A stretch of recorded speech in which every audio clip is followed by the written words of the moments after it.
I am Henry Lawson, once a powerful CEO at the peak of my career, a man who has lost nearly everything.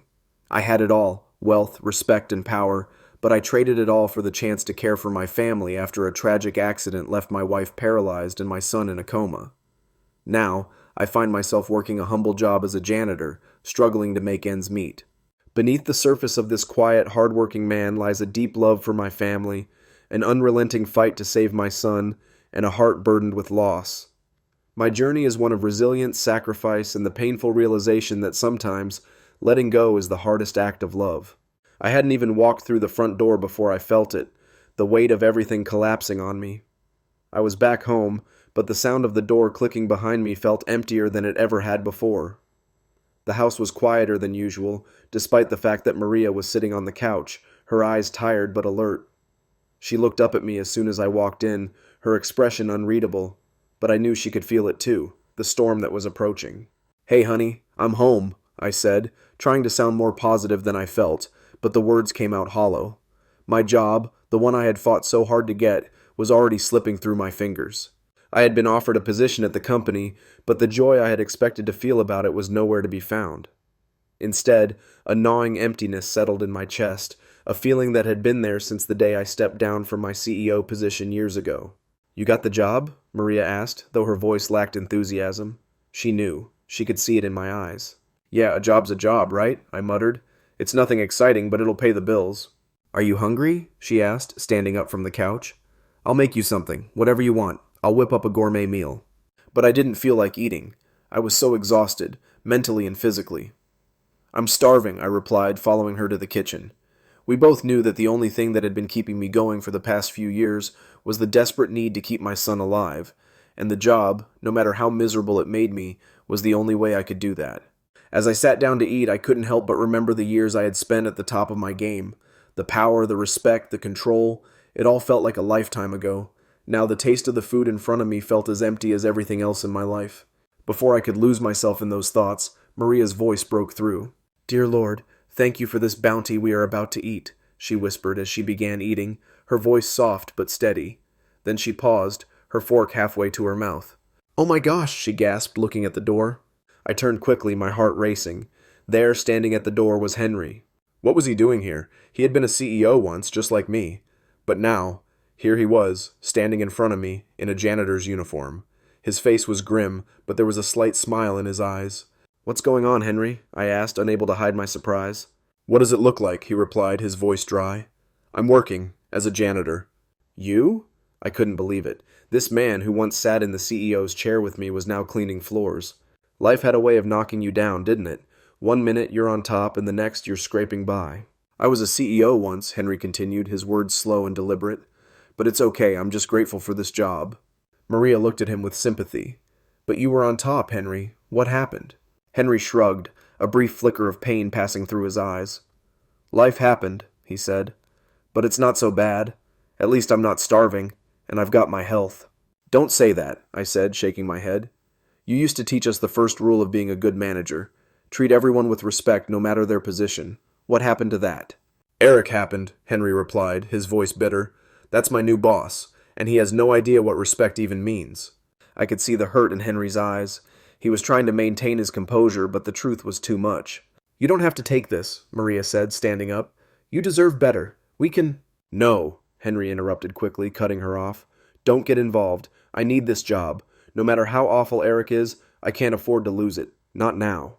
"Henry, it's not right," Maria insisted, her eyes filled with determination. "He's treating you like trash. You can't let him get away with this." "Maria, please," Henry whispered, his voice pained. "I've already lost everything. What's left of me has to stay with my son." The next day I went into the office, still feeling the sting of everything. Eric was there, as smug as always, his presence a constant reminder of how everything had fallen apart. "Henry, if that mess isn't cleaned up by the time the company's founder arrives, I'm going to lose it. And you know what happens when I lose it, right?" Eric's voice was thick with disdain. "It's okay, Eric, I've got it." I could feel my heart sinking with every word. The man had no respect for me, and I knew it. Eric wasn't a manager. He was a bully. I had spent years learning what it took to be a good leader, but Eric couldn't understand the first thing about it. I had been through so much in the past few years, and I wasn't about to let some arrogant fool ruin what little dignity I had left. As I was cleaning, I noticed someone walk past the door. It was John, an old friend from my past. I hadn't seen him in years. He walked into the office, his eyes lighting up when he saw me. "Henry, is that really you?" John asked, disbelief in his voice. "It's me," I replied, the surprise in my own voice. "What are you doing here?" John looked around, a knowing look in his eyes. "I heard about your company, Henry, the rise and fall. It's a shame what happened." He shook his head. "But I'm glad you're doing okay." I smiled, though it didn't reach my eyes. "Yeah, just trying to make ends meet." John looked me up and down, and then something changed in his expression. "You don't deserve this, Henry. I know it. And I know what happened between you and Eric." I wasn't sure what he meant by that, but I didn't have time to ask. Eric came storming into the room. "What's going on here?" Eric's voice was shrill, like a child who had just been caught doing something wrong. "I'm just talking to my old friend," John said coolly. "Henry and I used to work together, remember?" Eric's face turned red, his anger bubbling up to the surface. "So what? You think you can just waltz in here and make a scene?" "That's exactly what I'm doing," John said, his tone calm but firm. "You've been treating Henry like garbage for far too long. You need to get over your petty grudge and start acting like a decent human being." Eric's eyes widened in disbelief, but before he could respond, John turned to me. "You're better than this, Henry. You don't need to stay here with him." I stood there, stunned, as John's words lingered in the air. For a moment, I felt like I was back in the room where I used to make decisions, call the shots, where respect wasn't something I had to beg for, it was just understood. But those days were long gone.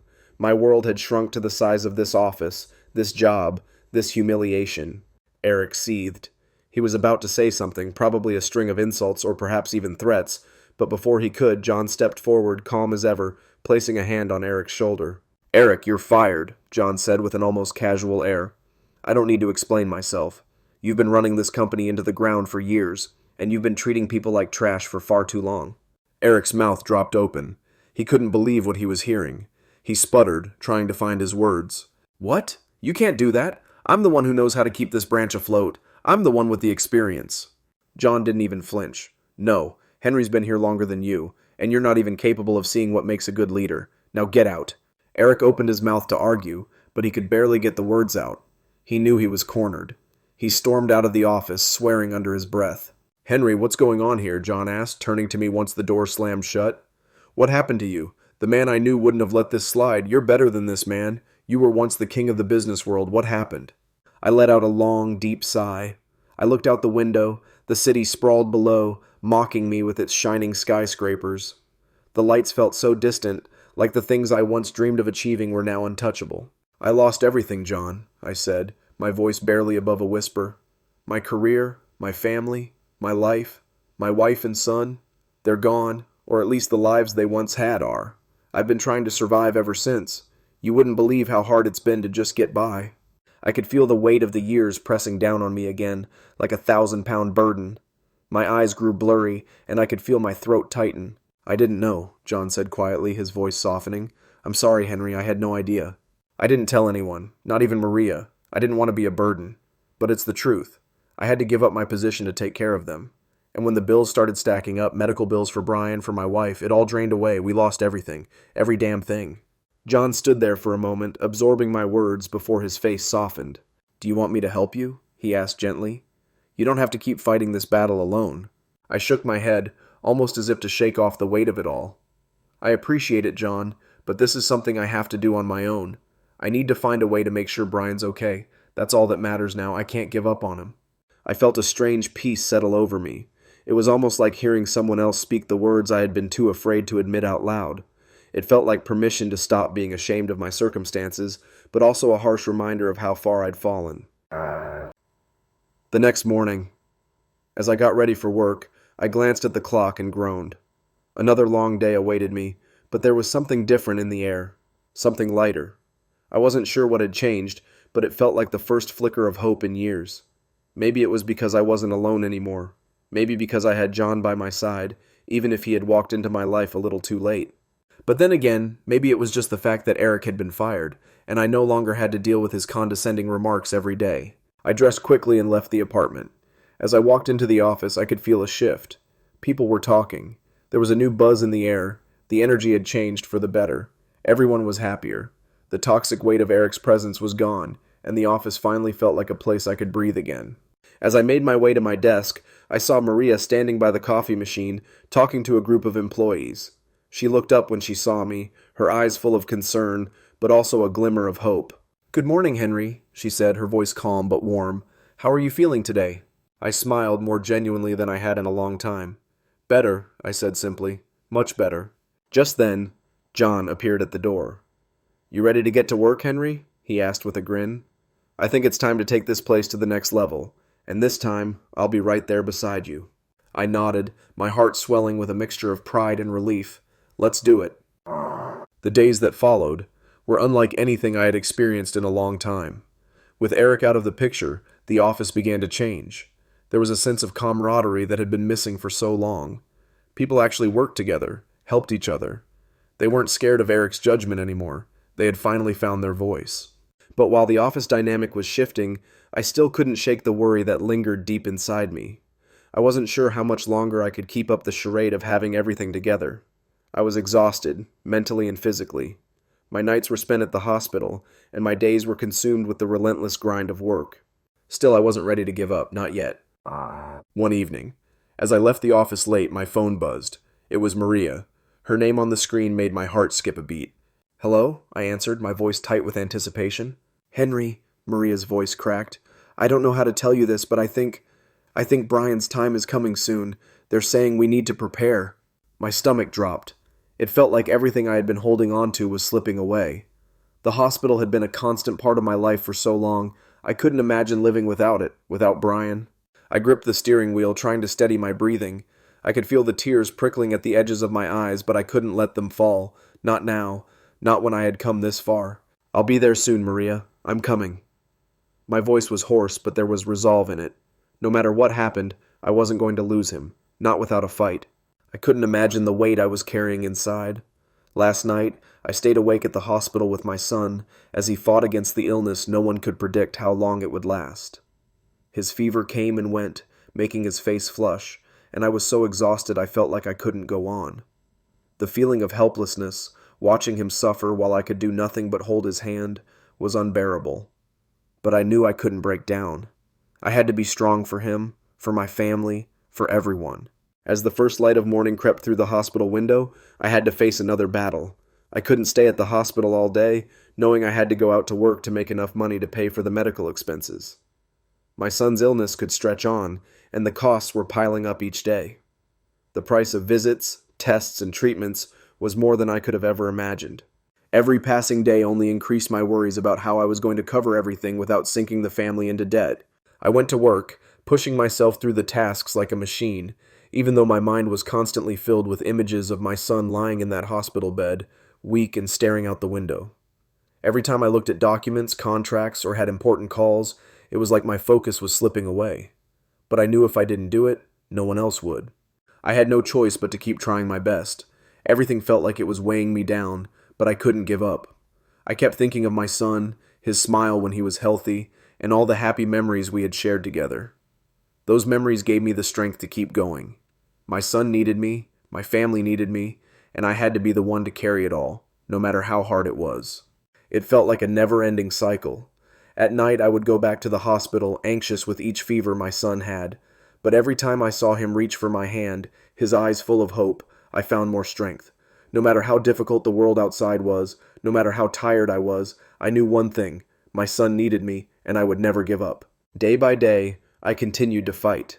Not just for money, but for everything I loved. I drove to the hospital as fast as I could, my mind racing with 1,000 thoughts. The traffic was unbearable, the red lights blinking at me like an unwelcome reminder that time was running out. The weight of it all, my wife, my son, my failed career, was suffocating me. By the time I reached the hospital, I could barely breathe. I rushed through the sliding doors, past the sterile white walls, the fluorescent lights humming above me. When I reached the room, Maria was sitting beside Brian's bed, her hand gently resting on his. She looked up as I entered, her eyes red from crying, but there was a faint smile on her lips. "You made it," she whispered, standing up. He's still hanging on, but the doctors say it won't be much longer." I stepped closer to the bed, my heart breaking as I looked at my son. He was hooked up to machines, his body still and lifeless except for the gentle beep of the heart monitor.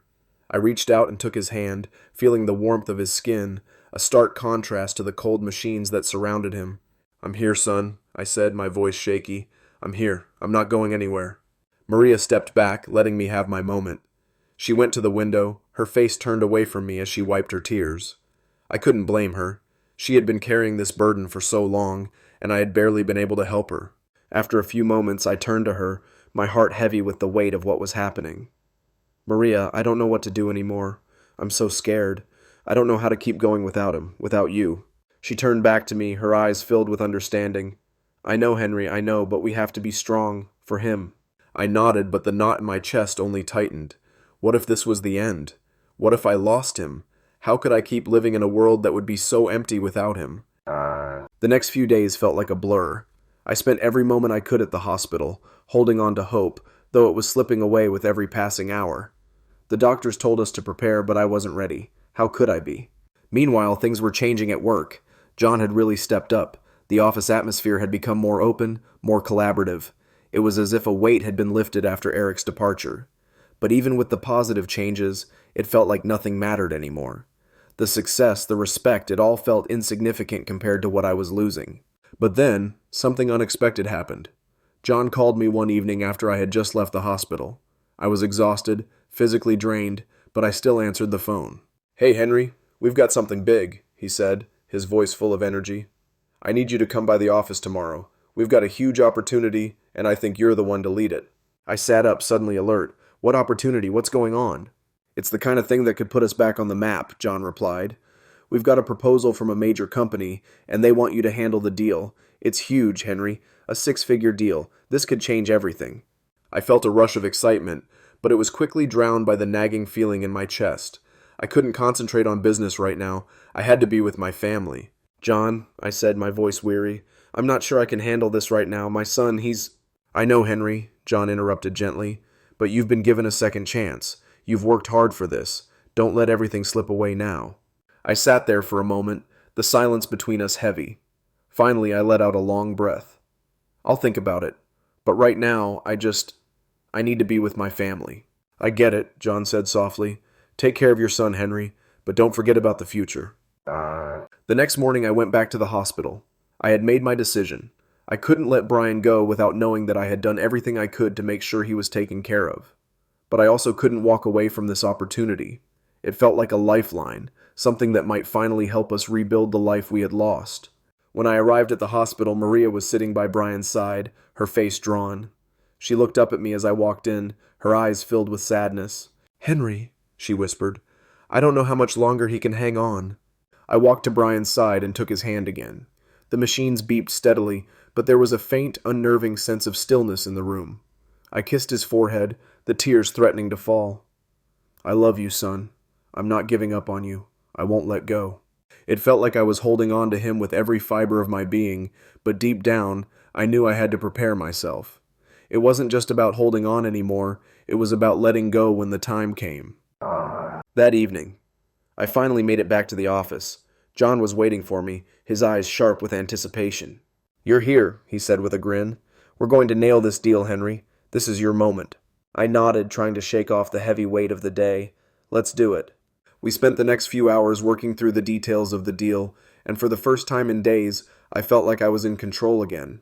It was a strange feeling, but it gave me a sense of purpose. It reminded me that life could still be about more than just survival. But as I looked across the conference table, I couldn't help but wonder, was I doing the right thing? Was I choosing the right path? The deal, the job, the future, it all seemed so important, but nothing mattered more to me than Brian. By the time the meeting ended, I had made a decision. I had to strike a balance. I couldn't let this deal slip through my fingers, but I also couldn't forget about what really mattered. Family. That night, I went back to the hospital, and as I walked into Brian's room, I found Maria sitting by his side, her hand resting on his. She looked up at me, her eyes red from crying. He's still holding on," Maria whispered. "But Henry, I don't know how much longer." I walked over to Brian's bed, my heart aching as I watched him lying there. It felt like the world was slipping away piece by piece, but even then, I couldn't bring myself to say goodbye. "I'm here, son," I whispered, my voice breaking. "I'm not going anywhere. I'll fight for you. I'll never stop fighting." I stood in the hospital room, holding Brian's hand, feeling the weight of every second. The sound of the machines beeping was the only thing that filled the silence, and I could feel the tightness in my chest grow with each passing moment. My mind was a whirlwind of thoughts, regrets, and hope. I had done everything I could to save him. I had spent countless nights at his bedside, hoping for a miracle that never came.